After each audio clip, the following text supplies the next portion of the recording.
빌리 그레함은 그의 책 인생에서 삶을 여행으로 정의합니다. 삶은 모든 여행처럼 시작과 과정이 있고 그리고 끝이 있습니다. 삶에는 태어나고 자라가고 그리고 마지막에는 피할 수 없는 죽음이 있는 것입니다. 그리스도인의 삶도 마찬가지라고 생각합니다. 그리스도인의 삶도 여행입니다. 말씀과 성령으로 비그리스도인에서 그리스도인으로 태어나고 그리고 그리스도인으로 살다가 마지막에는 하나님께서 부르실 때 그리스도인의 삶의 여행은 마치게 되는 것입니다. 여러분 중에 어떤 분은 그리스도인의 삶의 여행을 이제 막 시작한 성도도 있습니다. 반면 이 자리에 앉아는 있지만 아직도 그리스도인의 삶의 여행을 시작하지 않는 분도 있을 수 있습니다. 또한 어떤 분은 그리스도인의 삶의 여행 중반을 향해 가고 있는 분이 있는가 하면 어떤 분은 여행의 끝을 향해 가고 있는 분도 있을 것입니다. 저를 포함한 우리 모두가 그리스도인의 삶의 여행을 모두 잘 마칠 수 있기를 간절히 바랍니다. 이제 히브리서 저자는 예수 그리스도의 우월성을 설명한 후에 그리스도인의 삶에 대한 권면을 시작합니다. 예수 그리스도의 몸을 십자가의 단번에 들이심으로 완성하신 속죄의 은혜를 받은 그리스도인은 이제 그리스도인의 삶의 여행을 시작합니다. 그리스도인의 삶은 의무감으로 살아가는 부담이 아니라 거룩함으로 살아가는 특권입니다. 그리스도인의 삶은 비그리스도인들과는 구별되는 감사의 삶이며 이 땅에서 누릴 수 있는 기쁨입니다. 그래서 그리스도인의 삶은 나의 힘으로 살아갈 수 있는 것이 결코 아니라 우리 안에 살아계신 그리스도께서 살아가도록 우리를 도와주십니다. 그래서 그리스도의 삶을 다른 말로 성령으로 사는 삶이라고 볼 수 있습니다. 성령께서 우리가 그리스도인으로 살아갈 수 있도록 함께 하십니다. 성령을 절대적으로 의지하시고 성령의 음성에 귀를 기울이시고 성령의 인도하심을 받으시기를 바랍니다. 이제 그리스도인으로서의 살아가야 할 삶의 여행으로 떠날 준비를 하셨습니까? 오늘 본문에는 세 가지의 권면이 나옵니다. 첫 번째 권면은 하나님께 나아가자입니다. 그리스도인의 삶의 여행을 잘 하기 위해서는 하나님께 나아가야 합니다. 함께 22절을 읽겠습니다. 우리가 마음의 뿌림을 받아 악한 양심으로 벗어나고 몸은 맑은 물로 씻음을 받았으니 참 마음과 온전한 믿음으로 하나님께 나아가자. 저자는 유대인 그리스도인들에게 무엇을 권면하고 있습니까? 하나님께 나아가자입니다. 우리 한번 따라해 보겠습니다. 하나님께 나아가자. 하나님께 나아가자. 하나님께 나아가십시오. 지금 하나님께 나아가십시오. 날마다 하나님께 나아가십시오. 모든 상황 속에서도 하나님께 나아가시기를 바랍니다. 그리스도인의 삶은 무엇으로 표현할 수 있을까요? 나아감입니다. 그리스도인의 삶은 앞으로 나아가는 것입니다. 나아감의 반대말이 무엇일까요? 물러감입니다. 그리스도인의 삶은 나아감일 뿐 물러감이 아닙니다. 그래서 그리스도인은 앞으로 점점 나아가야 합니다. 그리스도인은 한 걸음이라도 어제보다 한 걸음이라도 오늘 더 나아가는 것이지 물러가는 것이 아닙니다. 저자는 이미 7장 19절에서 이렇게 말했습니다. 우리 함께 읽어보겠습니다. 율법은 아무것도 온전하게 못할지라 이에 더 좋은 소망이 생기니 이것으로 우리가 하나님께 가까이 가느니라. 아멘. 그리스도인은 하나님께 가까이 나아가야 합니다. 원래는 하나님께 가까이 나아갈 수 없었는데 이제 하나님께 가까이 나아갈 수 있게 되었으니 이것이 더 좋은 소망인 것입니다. 성경에는 하나님께 가까이 나아가는 자에게 두 가지 약속이 기록되어 있습니다. 먼저 하나님께서는 자기에게 가까이 나오는 자를 가까이 하십니다. 하나님을 가까이 하라. 그리하면 너희를 가까이 하시리라. 우리가 하나님께로 가까이 나아가면 하나님께서는 우리를 가까이 하십니다. 우리가 하나님께 한 걸음 나아가면 하나님은 그 자리에 계신 것이 아니라 우리에게 한 걸음 더 가까이 오십니다. 우리는 가끔씩 이런 말을 할 때가 있습니다. 하나님께서 나와 함께 계시는 것을 잘 모르겠어. 왜 우리가 이런 말을 또 이런 생각을 할까요? 하나님께서 우리와 함께 계시지 않는 것일까요? 그렇지가 않습니다. 하나님 우리와 함께 계십니다. 그런데 왜 우리가 삶 가운데서 하나님께서 우리와 함께 계신다는 것을 느끼지 못할까요? 이유는 우리가 하나님께 가까이 가지 않기 때문입니다. 하나님께 가까이 나아가십시오. 그러면 하나님께서는 여러분을 가까이 하실 것입니다. 그때 하나님은 나와 함께 계신다는 것을 알게 될 것입니다. 또 하나님께 가까이 하는 것이 복입니다. 하나님께 가까이 함이 내게 복이라. 하나님께 가까이 하는 것이 복인 줄 믿으시기를 바랍니다. 복은 하나님을 가까이 하는 것입니다. 돈을 가까이 하는 것, 세상을 가까이 하는 것, 이것이 복이 아니라 하나님을 가까이 하는 것이 복입니다. 왜 우리는 하나님께 가까이 나아갈 수 있습니까? 본문에는 우리가 하나님께 가까이 나아갈 수 있는 두 가지의 이유에 대해서 말씀합니다. 먼저 하나님께 나아가는 길이 열렸기 때문입니다. 19절 말씀과 20절 말씀을 함께 읽겠습니다. 그러므로 형제들아 우리가 예수의 피를 힘입어 성소에 들어갈 담력을 얻었나니 그 길은 우리를 위하여 휘장 가운데로 열어놓으신 새로운 살 길이요 휘장은 곧 그의 육체니라. 아멘. 하나님께로 나아가는 길은 예수 그리스도의 보혈을 기준으로 이전과 이후로 나뉩니다. 예수 그리스도의 보혈이 있기 전에는 하나님께로 가는 길이 닫혀 있었습니다. 이스라엘 백성은 성막 뜰까지만 나아갈 수 있었고 제사장들은 성소까지만 나아갈 수 있었습니다. 그리고 대제사장들은 1년에 한 번만 지성소까지 나아갈 수 있었습니다. 그런데 그것도 두려움과 공포를 가지고 지성소까지 나아가는 것입니다. 그러나 예수 그리스도의 보혈이 있은 후에는 하나님께로 가는 길이 열렸습니다. 대제사장이신 예수 그리스도께서 십자가에 달려 피를 흘리시고 죽으신 후에 휘장이 위에서부터 아래까지 찢어졌습니다. 휘장이 찢어짐으로 하나님께로 나아가는 길이 열린 것입니다. 예수 그리스도의 육체가 찢어짐으로 하나님께로 나아가는 길이 열리게 된 것입니다. 그 길은 새로운 살 길입니다. A new and living way. 새로운 살 길입니다.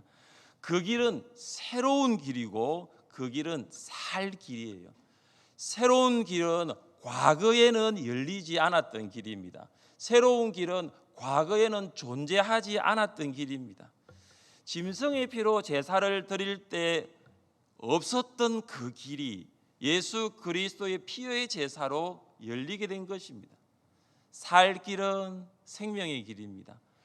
대제사장이 지나간 길은 생명이 없는 길이었지만 예수님께서 지나가신 길은 생명의 근원이신 하나님께로 우리를 인도하는 길입니다. 예수님은 우리를 위해 십자가에서 생명을 버리셨고 우리는 예수님으로 생명을 얻었습니다. 우리가 하나님께 가까이 나아갈 수 있는 이유는 하나님께 나아가는 자격을 받았기 때문입니다. 우리 21절과 22절을 함께 읽겠습니다.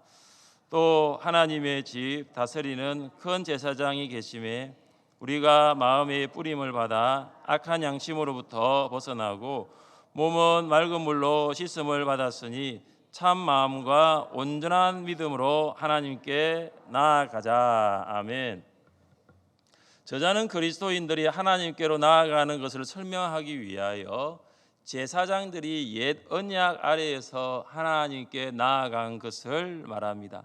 제사장이 하나님께로 나아가기 위해서 어떻게 했습니까? 짐승의 피를 몸에 발랐습니다. 그리고 그 피를 옷에 바르고 제단에 뿌리는 정결 의식을 치르었습니다.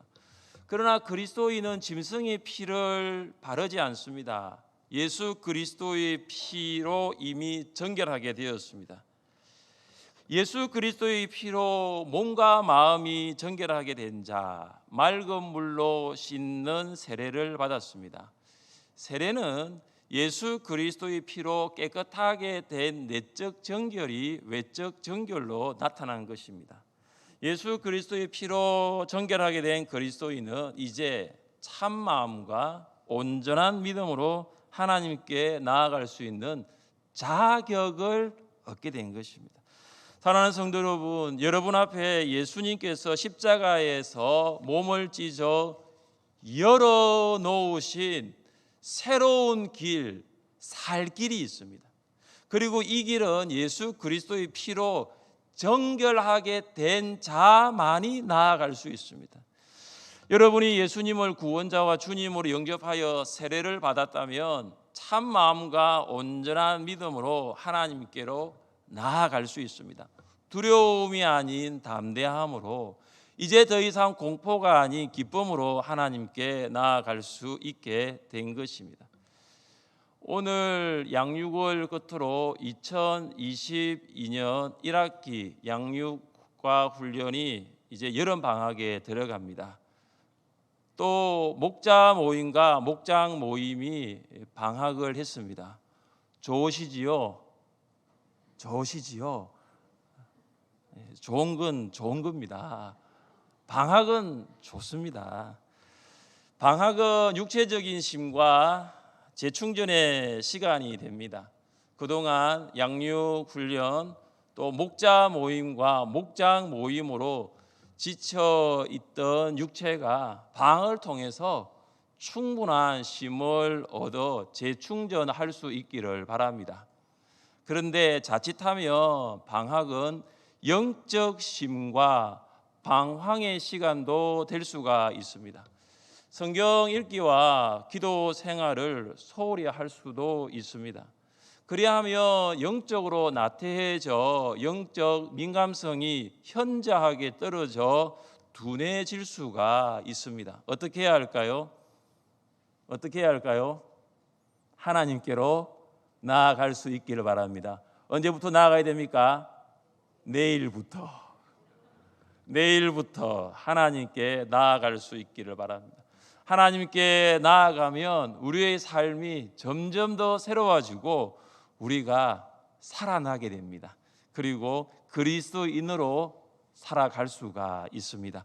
두 번째 권면은 소망을 굳게 잡자입니다. 그리스도인의 삶의 여행을 잘하기 위해서는 소망을 굳게 잡아야 합니다. 23절 말씀을 함께 읽겠습니다. 또 약속하신 이는 미쁘시니 우리가 믿는 도리의 소망을 움직이지 말며 굳게 잡고. 아멘. 저자는 유대인 그리스도인들에게 우리가 믿는 도리의 소망을 움직이지 말며 굳게 잡자고 권면합니다. 여기 우리가 믿는 도리의 소망은 우리가 고백하는 소망입니다. 우리가 고백하는 소망을 다른 말로 신앙 고백으로 부를 수 있습니다. 자, 그렇다면 저자와 수신자가 지금 무엇을 신앙하며 고백하고 있습니까? 우리 같이 한번 읽겠습니다. 그러므로 함께 하늘의 부르심을 받은 거룩한 형제들아, 우리가 믿는 도리의 사도이시며 대제사장이신 예수를 깊이 생각하라. 아멘. 유대인 그리스도인들은 예수님이 단번에 자기를 십자가에 들이심으로 속죄 사역을 완성하신 그리스도이심을 믿고 고백했습니다. 또 유대인 그리스도인들이 무엇을 신앙하며 고백합니까? 그러므로 우리에게 큰 대제사장이 계시니 성천하신 이곳 하나님의 아들 예수시라. 우리가 믿는 도리를 굳게 잡을지어다. 아멘. 유대인 그리스도인들은 예수님이 부활하시고 성천하셔서 천국의 안식에 들어갔다는 것을 알아야 합니다. 예수님을 하나님의 아들로 믿고 고백하는 그리스도인은 무엇을 소망하느냐 하면 천국을 소망하며 살아갑니다. 그래서 유대인 그리스도인들이 고백하며 소망하는 것은 이것입니다. 예수님께서 십자가에 달리심으로 모든 죄를 사하여 주시고 지금은 천국에 들어가 안식하고 계신 것을 고백하고 있습니다.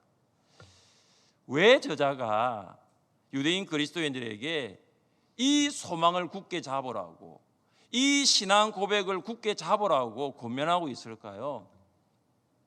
그들이 움직이고 있기 때문입니다. 오늘 말씀에 보면 움직이지 말고라고 이야기하잖아요. 지금 움직이고 있는 거죠. 이 말은 뭐냐? 그들의 신앙이 흔들리고 있다라는 것입니다. 예수님이 구원자라는 이 믿음이 흔들리고 있습니다. 그래서 유대교로 돌아가고자 합니다. 예수님을 믿음으로 들어가게 되는 그 안식을 유대교로 돌아가서 율법을 행함으로 얻고자 한 것입니다. 우리도 예수님을 믿은 후에 그리스도인으로서의 삶의 여행을 하는 가운데 신앙이 흔들릴 때가 있습니다.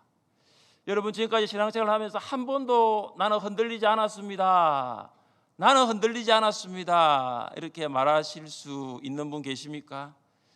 이 주변에 있는 그리스도인들을 보면 이 신앙의 여행을 떠나서 예수님을 믿기 전으로 돌아갈 때가 있습니다. 왜 그럴까 생각해 보면 이 신앙의 여행이라는 것이 단시간의 여행이 아니라 장시간의 여행이기 때문에 많은 시험이 있기 마련입니다.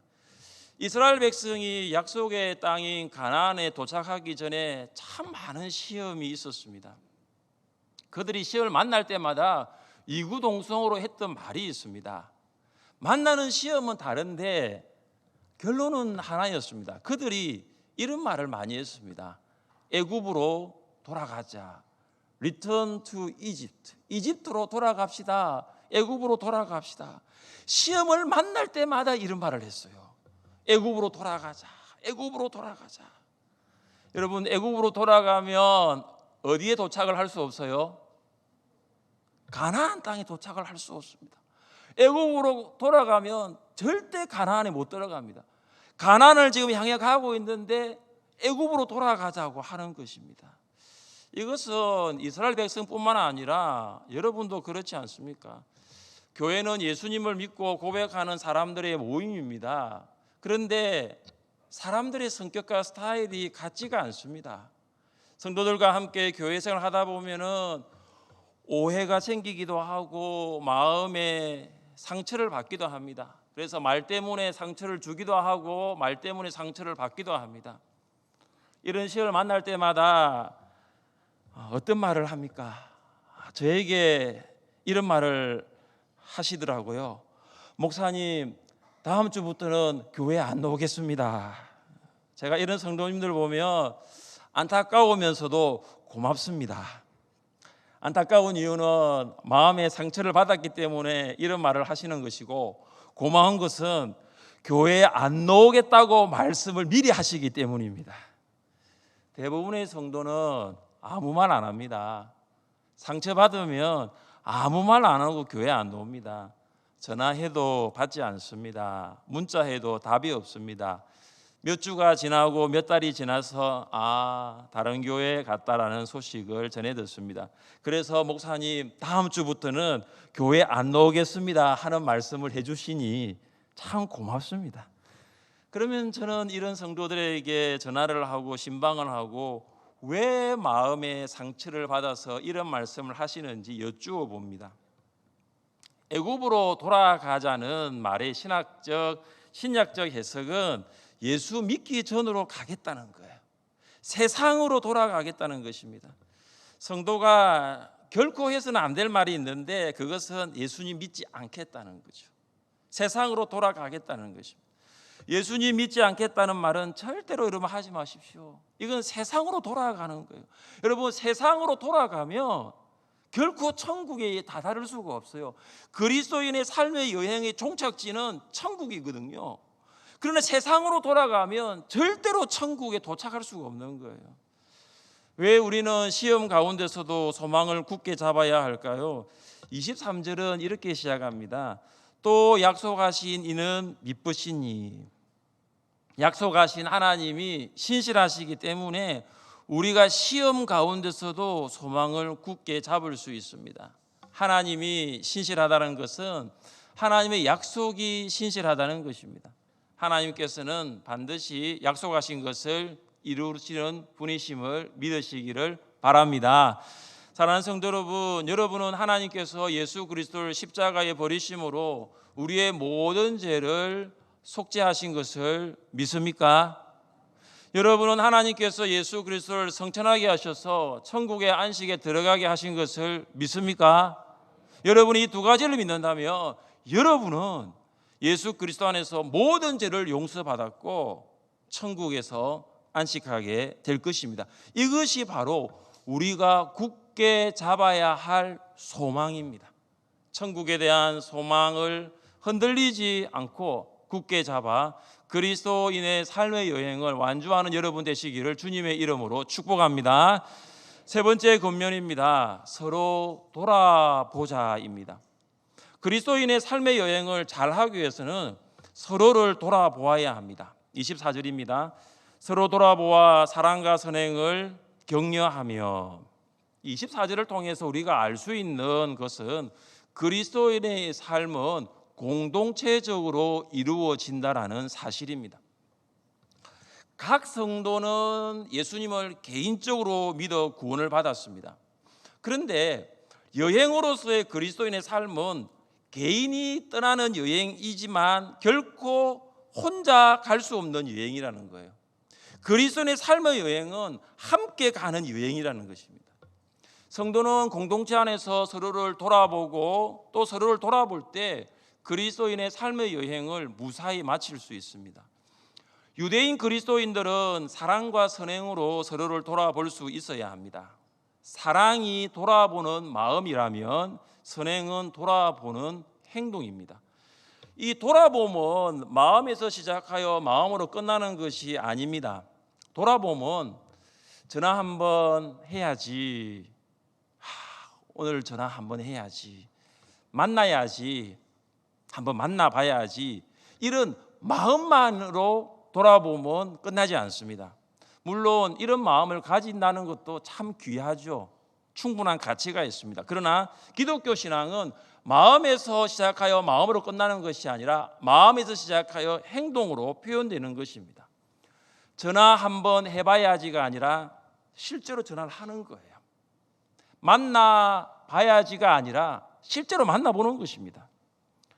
오늘 주변을 돌아보시면 보이지 않는 모근이 있으면 내가 한번 돌아봐야 되겠다, 이런 마음을 먼저 가질 수 있는 거죠. 근데 그 마음을 가진다고 해서 돌아봄이 이루어지는 것이 아닙니다. 돌아봄의 마음을 가졌다면 그 마음을 즉시 행동으로 옮기는 거예요. 그래서 진정한 돌아봄은 돌아보는 마음이 돌아보는 행동으로 연결되는 것입니다. 히브리서 저자는 서로를 돌아보자는 권면을 한 후에 이제 서로를 돌아볼 수 있는 방법을 말합니다. 25절 말씀을 함께 읽겠습니다. 모이기를 배하는 어떤 사람들의 습관과 같이 하지 말고 오직 그나여 그날이 가까움을 볼수록 더욱 그리하자. 자, 서로를 돌아보는 데 두 가지 방법이 있습니다. 모이기를 패하지 말고 모이기를 권면해야 합니다. 두 가지 방법인데 하나로 압축이 되죠. 돌아보는 방법 무엇입니까? 모이자입니다. 모이자입니다. 유대인 그리스도인들 중에 처음에는 잘 모였습니다. 그런데 박해가 점점 강해지면서 모임을 폐하는 사람들, 모임을 포기하는 사람들이 속출하기 시작합니다. 처음부터 모임을 포기한 것은 아닙니다. 박해가 점점 강해지면서 모임의 횟수가 줄어들고 히브리서 저자가 이 서신을 보낼 당시에는 막 거의 모임이 되지 않았던 것 같습니다. 처음에는 매주 한 번씩 모이다가 2주에 한 번씩 모이다가 한 달에 한 번씩 모이는 것이었다고 볼 수 있겠습니다. 25절에서의 모임은 예배라고 보시면 됩니다. 공동체 예배입니다. 처음에는 유대인 그리스도인들이 공동체 예배로 잘 모였습니다. 그러나 유대인들의 박해가 두려워서 예배 모임이 점점 줄어들었습니다. 그래서 히브리서 저자는 예배로 모이지 않는 것도 습관이라고 말합니다. 처음부터 예배로 모이지 않는 것이 습관이 되지는 않았을 것입니다. 그러나 한 번, 두 번, 또 혹은 세 번 모임을 포기하다 보니 나도 모르게 습관이 되어 버린 것입니다. 예배로 모이지 않는 것이 습관이 되면 어떻게 될까요? 하나님께로 가까이 나아갈 수가 없습니다. 자연스럽게 하나님으로부터 멀어지게 됩니다. 몇 달이 지나 돌아보며 하나님으로부터 아주 멀어져 있다라는 생각을 합니다. 예배로 모이지 않는 것이 습관이 되면 어떻게 될까요? 예수 그리스도 안에서 구원받았고 나의 모든 죄가 용서받았다는 것을 알기는 아는데 흔들리기 시작합니다. 천국에 대한 소망이, 이 믿는 도리와 이 신앙 고백이 흔들리기 시작합니다. 그러면 점점 더 세상 안으로 들어가게 됩니다. 그래서 성도는 서로 돌아보아 모이기를 권해야 합니다. 언제까지 모이기를 권해야 할까요? 오직 권하여 그날이 가까움을 볼수록 더욱 그리하자. 주님께서 재림하실 때까지 성도는 모이기를 권해야 합니다. 서로가 모이기를 권해야 합니다. 목자와 목녀가 목원에게 모이자고 권하고 목원이 목원에게 모이자고 권하는 것입니다. 만날 때마다 모이자고 권해야 합니다. 목장 모임이 방학을 했으니 이제는 어디서 모여야 할까요? 교회에서 모일 수 있습니다. 새벽에 교회에 모이자고 권하십시오. 수요일 저녁에 교회에 모이자고 권해보십시오. 주일에 교회에 모이자고 권해보십시오. 모이면 함께 하나님께 가까이 나아갈 수 있습니다. 모이면 함께 예수 그리스도 안에서 천국 소망을 흔들리지 않고 굳게 잡을 수 있습니다. 사랑하는 성도 여러분, 한 번도 가본 적이 없는 숲으로 하이킹을 가고 있다고 생각해 보십시오. 어느 순간 여러분은 갈림길을 만날 것입니다. 이때 여러분은 어느 쪽으로 가야 할까요? 여러분이 세심하게 살펴보니 넓은 길이 있습니다. 그 길이 좀 쉬워 보입니다. 또 보니까 그 길에는 많은 사람들이 지나갔던 흔적들이 보입니다. 순간 그 길을 선택하고 싶은 유혹이 느껴집니다. 그때 한 사람이 다가와서 더 좁고 사람이 잘 다니지 않는 이 길로 가라고 말합니다. 그때 뭔가 좀 이상한 것 같은데 의심스러운 듯이 묻습니다. 확실해요? 확실합니까? 그 사람이 말합니다. 물론 확실하죠. 내가 이 길을 내었으니까요. 당신이 길을 잃지 않도록 내가 직접 목적지까지 함께 가 주겠습니다. 이 길이 바로 예수님께서 우리를 위해서 만들어 놓으신 새로운 길이고 살 길이에요. 예수님은 그리스도인의 삶의 여행의 목적지까지 우리를 인도해 주십니다. 자, 이제 예수님과 함께 그리스도인의 삶의 여행을 떠날 준비가 되셨습니까? 하나님께로 가까이 나아가십시오. 소망을 굳게 잡으십시오. 그리고 서로 돌아보아 모이기를 권하십시오. 그리스도인의 삶의 여행을 끝까지 완주하는 여러분 되시기를 주님의 이름으로 축복합니다. 우리 자리에 일어나 함께 찬양하겠습니다.